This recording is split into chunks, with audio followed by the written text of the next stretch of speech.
तो good morning, क्या हाल चाल। तो दोस्तों आज के इस वीडियो में मैं आपके लिए लेकर आया हूँ नेवी एमआर और एयरफोर्स वाई ग्रुप के लिए परसेंटेज से कुछ बेहद महत्वपूर्ण क्वेश्चन।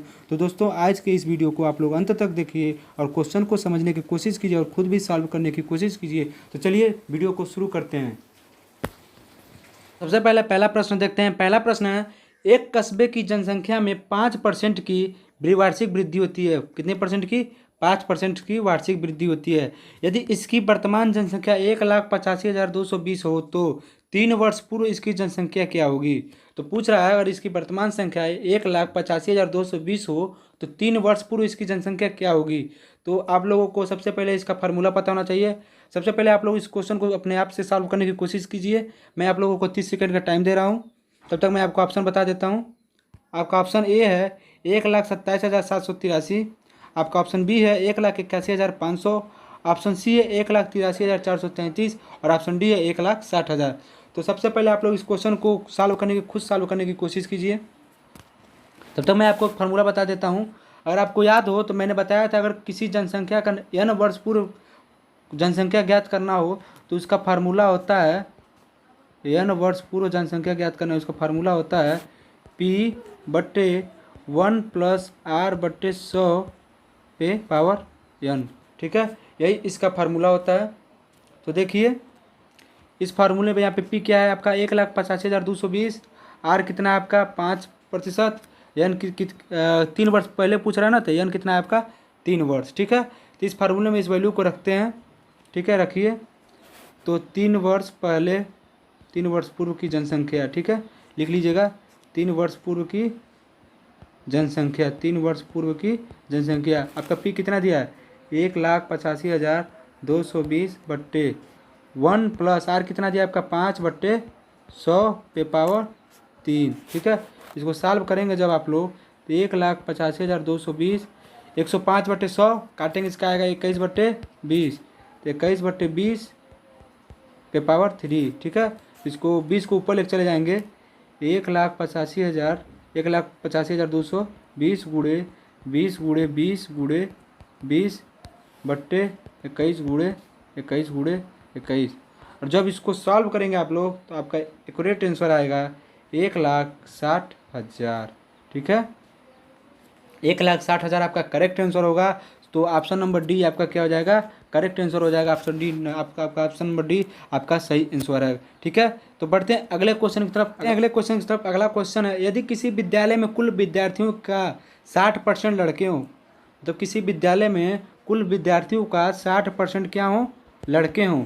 लड़कियों की संख्या कितनी है? 972 है। ठीक है, लड़कियों की संख्या कितनी है? 972 है। तो उस विद्यालय में कुल कितने लड़के हैं? तो उस विद्यालय में कुल कितने बॉयज़ हैं या लड़के हैं?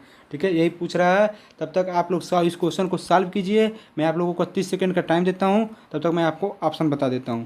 आपका ऑप्शन नंबर ए है 1258, ऑप्शन नंबर बी है 1324, ऑप्शन नंबर सी है 1458 और ऑप्शन नंबर डी है 1624। तो आप लोग क्वेश्चन को सॉल्व कीजिए और आंसर कमेंट कीजिए। ठीक है, तो आंसर मैं आपको 30 सेकंड का टाइम देता हूँ, तब तक आप सॉल्व कीजिए। तो चलिए तब तक मैं भी आप लोगों के साथ सॉल्व करने की कोशिश करता हूँ। तो देखिए अगर आप लोगों ने क्वेश्चन को सॉल्व कर लिया तो बहुत बढ़िया, नहीं तो आप लोग क्वेश्चन को ध्यान से देखिए और 60% लड़के हों तो कितने परसेंट लड़कियाँ होंगी? पहले ये सोचिए, 60% लड़के हैं तो कितने परसेंट लड़कियाँ होंगी? 40%। यानी 100 में से 60 घटा देंगे तो कितना बचेगा? 40% लड़कियाँ होंगी। तो 40% लड़कियाँ, तो लड़कियों की संख्या कितनी दिया है? 972। यानी 40% का बराबर 972। तो पूछ रहा है कि 60% लड़के हैं, कह रहा है 60% लड़के हैं, तो 40 का 60 का परसेंटेज निकालेंगे तो बताएगा कितने परसेंट लड़के हैं। ठीक है, मान लीजिए 60% आपको लड़के दिए हैं और 40% लड़कियां हैं, तो 60/40 गुणे 972। ठीक है, 60/40 गुणे 972 करेंगे तो एक हो कट जाएगा, ये बचेगा 4 दूनी 8, 4 चौको 16, 4 तीन 12, काटेंगे तो आएगा 1458। टोटल करने पे कितना आएगा? मल्टीप्लाई करेंगे यहाँ पे 1458 आ गया, जो कि ऑप्शन नंबर आपका सी है। ऑप्शन नंबर सी आपका क्या हो जाएगा?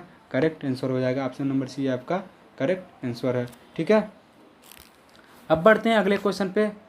अगला क्वेश्चन कह रहा है 1% के आधे को अगर दशमलव में लिखा जाए, 1% के आधे को अगर दशमलव में लिखा जाए तो क्या होगा? अगर 1% का आधा करते हैं और उसको दशमलव में लिखते हैं तो क्या होगा 1%। सबसे पहले 1 को परसेंटेज में है उसको पहले भिन्न में बदल दीजिए, उसके बाद उसको डिवाइड कीजिए, उसके बाद उसका आधा कर दीजिए, जितना आएगा वही आंसर होगा। आप लोग तब तक सॉल्व कीजिए, आपको लोगों के पास मात्र 20 सेकंड है। 20 सेकंड में इस क्वेश्चन को सॉल्व कीजिए, तब तक मैं आपको ऑप्शन बता देता हूँ। ठीक है, आपका ऑप्शन नंबर ए है 0.2, ऑप्शन नंबर बी है 0.02 और ऑप्शन नंबर सी है 0.05 और ऑप्शन नंबर डी है 0.005। ठीक है, तो उम्मीद करता हूँ अब तक आप लोगों ने क्वेश्चन को सॉल्व कर लिया होगा। तो चलिए मैं क्वेश्चन को बता देता हूँ।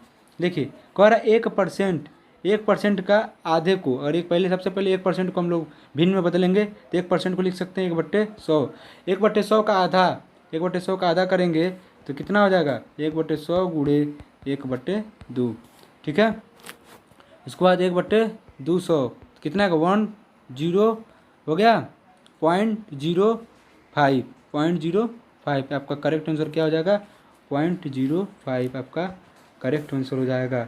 ठीक है, आपका करेक्ट आंसर कितना हो गया 0.05।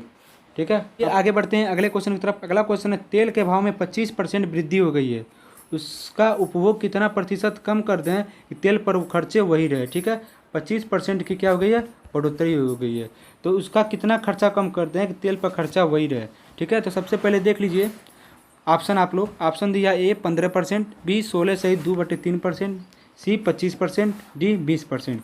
तो आप लोग इस क्वेश्चन को कीजिए, मैं आप लोगों को 30 सेकंड का टाइम दे रहा हूँ, तो आप लोग क्वेश्चन को कीजिए। देखिए एक बार और क्वेश्चन को समझ लीजिए, तेल के भाव में कितना परसेंट वृद्धि हो रहा है 25%, उसका यूज कितना कम कर दें, कितना प्रतिशत उसका यूज कम कर दें कि तेल पर खर्चा वही रहे। तो देखिए ऐसे क्वेश्चन को करने के लिए एक फार्मूला है R/100 प्लस R गुणे 100।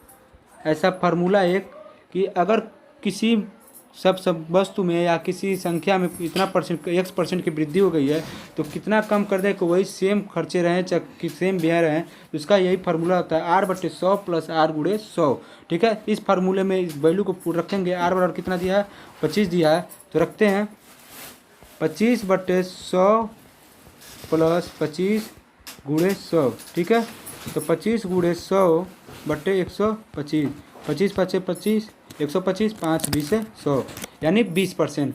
20% आपका करेक्ट आंसर होगा, जो कि ऑप्शन नंबर कौन सा है आपका डी है। तो ऑप्शन नंबर डी आपका क्या हो जाएगा करेक्ट आंसर हो जाएगा। ठीक है, बढ़ते हैं अगले क्वेश्चन की तरफ। अगला क्वेश्चन है एक चुनाव में एक उम्मीदवार 45% मत प्राप्त करता है परंतु वह सफल उम्मीदवारों में से 480 मतों से हार जाता है, कुल मतों की संख्या है। ठीक है, एक उम्मीदवार है 45% मत प्राप्त करता है और परंतु वह सफल जो जीता हुआ उम्मीदवार है उससे 480 मतों से हार जाता है, कुल मतों की संख्या कितने वोटर हैं। ठीक है, तो देखिए इस क्वेश्चन का ऑप्शन देख लीजिए। तब सबसे पहले आप लोग क्वेश्चन को सॉल्व करने की कोशिश कीजिए। मैं आप लोग को 30 सेकंड का टाइम देता हूं, तो आप लोग क्वेश्चन सॉल्व कीजिए, तब तक मैं आपको ऑप्शन बता देता हूं। ठीक है, आपका ऑप्शन ए है 4800, ऑप्शन बी है 5800, ऑप्शन सी है 5675, ऑप्शन डी है 6780। तो आप लोग क्वेश्चन को सॉल्व कीजिए। क्वेश्चन समझिए पहले एक बार, उसके बाद सॉल्व कीजिए। ठीक है, आप लोग वीडियो पॉज भी करके सॉल्व कर सकते हैं। देखिए दिया एक चुनाव में एक उम्मीदवार 45% मत प्राप्त करता है, कितना परसेंट 45%, परंतु वह सफल उम्मीदवार से कितने मतों से हार जाता है 480 मतों से। तो कुल मतों की संख्या यानी कुल कितने वोटर्स हैं। ठीक है, देखिए अगर 100 में से 45% मत पाता है तो कितना परसेंट मत सफल उम्मीदवार पाएगा 100 - 45 कितना पाएगा 55%। 55% जो जीता वो पाया है और जो 45 है जो हारा है वो पाया है। तो दोनों का अंतर कितना है 480। तो 55 - 45 करेंगे तो कितना बचेगा 45% कितना आपका 480। 480 मत है। ठीक है, 480 मत है, 480 मतों का अंतर है 55 - 45। ठीक है, तो 10 है, 10% बच रहा है इसका। तो 480 का 480 है, 480 अंतर है, 10% है, 10 का 480 है, तो 480 गुणे 100/10 कर देंगे। ठीक है, काट देंगे तो कितना बचेगा 4800। ठीक है, 4800 आपका करेक्ट आंसर होगा, जो कि ऑप्शन नंबर ए है। ऑप्शन नंबर ए आपका सही होगा। ठीक है, अब बढ़ते हैं अगले क्वेश्चन की तरफ। अगला क्वेश्चन है एक व्यक्ति जो अपनी आय का 66 सही 2/3% खर्च करता है, प्रति माह 24 अगले क्वेश्चन की तरफ बढ़ते हैं। अगला क्वेश्चन है, एक व्यक्ति जो अपनी आय का 66 से 2/3% खर्च करता है, वह प्रति मास 1200 रुपया बचाता है, तो उसका व्यय प्रति मास रुपयों में है। वो कितना खर्चा करता है एक महीने में, वो बताना है। ठीक है, तो क्वेश्चन को देखिए। इस सबसे पहले इसका ऑप्शन देख लेते हैं। ए 1200, बी 2400, सी 3000, डी 3200। इस क्वेश्चन को सॉल्व करने के लिए मैं आपको 30 सेकेंड का टाइम दे रहा हूँ। आप लोग क्वेश्चन को सॉल्व कीजिए और कमेंट कीजिए। ठीक है, क्वेश्चन को सॉल्व कीजिए। तब तक क्वेश्चन को सॉल्व कीजिए। आप लोग देखिए कितना आ रहा है, आंसर को कमेंट कीजिए। तो देखिए सबसे पहले क्वेश्चन कर रहा है कि 66 से 2/3% खर्च करता है, यानी 100% में से 66 से 2/3% क्या कर रहा है, खर्च कर दे रहा है। ठीक है, सब्ट्रैक्ट करेंगे तो आपका आएगा 33 से 1/3%। 33 से 1/3% वो क्या कर रहा है, बचा, यानी 1200 रुपया वो बचा रहा है। तो मान लीजिए 100 में से एक हिस्सा, यानी 100 का 3 हिस्सा करेंगे तो 33 से 1/3, 33 से 1/3 और 33 से 1/3। तो टोटल एड करने पाएगा आपका 100 आएगा। तो एक हिस्सा कितना है उसका, 1200।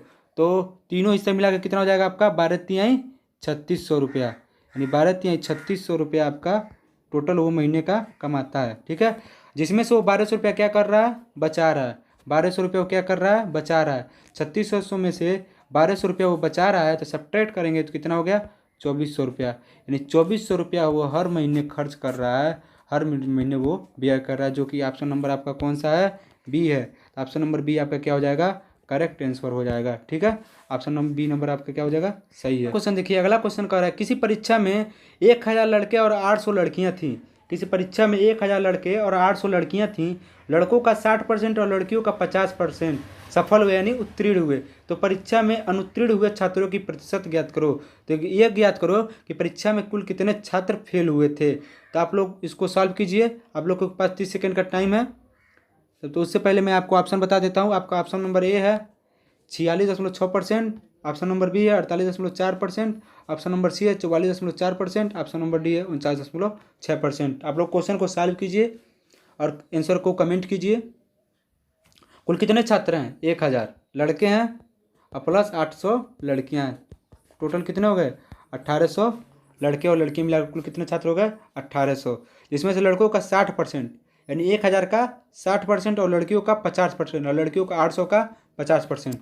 1000 का 60% कितना होगा, प्लस 800 का 50% कितना होगा। ठीक है, वो बताइए। 800 का 50% और 1000 का 60%। तो 800 का 50% आपका होगा 400, और लड़कों का हो जाएगा 600।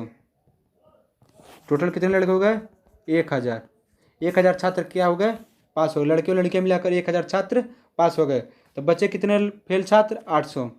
1800 में 100 में से अगर 1000 पास हो गए तो कितने बचे, 800 बचे। 800 बचे, 800 का परसेंटेज निकालिए। 800 का परसेंटेज निकालेंगे, 800 बट्टे कुल कितने छात्र हैं, 1800 गुणे 100। ठीक है, डिवाइड कर देंगे। ठीक है, डिवाइड करने पर आपका आएगा 44.4%।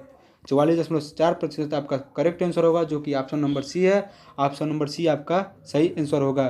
ठीक है, तो चलिए अगले क्वेश्चन की तरफ चलते हैं।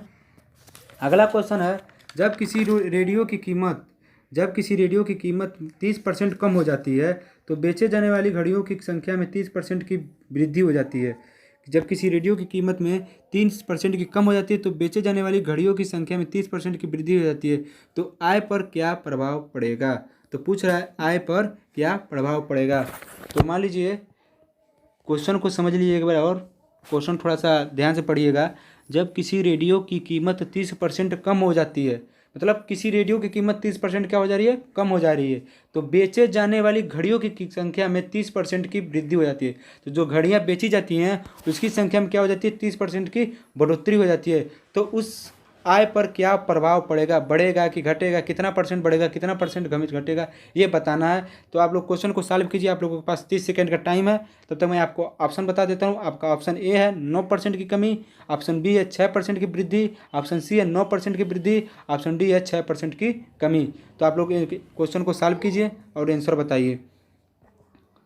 इसको सॉल्व करने के लिए मैंने आपको एक रूल बताया था कि अगर किसी संख्या में X% की कमी हो रही है, फिर दूसरे संख्या में y% की वृद्धि हो रही है, तो इसके लिए मैंने आपको फार्मूला बताया था xy/100। यही मैंने आपको एक फार्मूला बताया था। इसी फार्मूले पे ये क्वेश्चन लगेगा। तो देखिए 30% की कमी हो रही है रेडियो में, 30% की कमी हो रही है रेडियो में, और 30% की बढ़ोतरी हो रही है घड़ियों की संख्या में, बेची जाने वाली घड़ियों की संख्या में, बट्टे गुणे 30/100, 3 का 9, यानी 9% आपका क्या आ जाएगा, कमी आ जाएगा। 9% आपका क्या आ जाएगा, कमी आ जाएगा। प्रभाव क्या प्रभाव पड़ेगा, यानी 9% आपका कमी हो जाएगा। तो आपका ऑप्शन नंबर ए आपका क्या हो जाएगा, करेक्ट आंसर हो जाएगा। ऑप्शन नंबर ए आपका सही है। तो चलते हैं अगले क्वेश्चन की तरफ।